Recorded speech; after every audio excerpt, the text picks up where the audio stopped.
রাস্তাঘাটে খালি জাম আর জাম দেখা যায়, গাড়ি জাম, গোড়া জাম, বড়ি গাড়ি। এই ব্যাপার কি ভিডিও করার মানুষের ভিডিও করে বিজয় দিবস উপলক্ষে এই ভিডিও টিডিও করে হঠাৎ লাভ আছে না। বিজয় দিবস পালন করা পড়ব, শহীদের প্রতি সম্মান গ্রহণ করিব, সম্মান দেখান করিব। কি লই না বিজয় দিবস পালন করে তারা বেচা কিনালে ব্যস্ত। পতাকার ব্যবসা বলে ঠান্ডা, লেবুও বেচা বেচা কিনে চলে। স্বাধীনতার হককে যারা আরো ভাই, হ্যাঁ স্বাধীনতার ফক করলে কি কিছু হবে না অনেক কথা এবার কিছু নহবে। এবার বোবা আতুর মাজুর প্রতিবন্ধী ব্যক্তি মার্কেটত আসছি আর মানুষ শুধু ভিডিও লই আছে এইসব ব্যাগগুলোর ব্যবসা চলে লাইভের ব্যবসা, ভিডিওর ব্যবসা, ফেসবুকের ব্যবসা।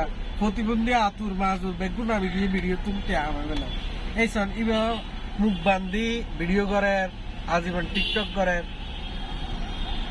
ঠিক আছে দর্শক, দেখা হইব, হতা হইব বিভিন্ন সময়। আর বিজয় দিবস বাড়াবাড়ি পালন করেন, গরুর গোস্ত খান বেশি করি।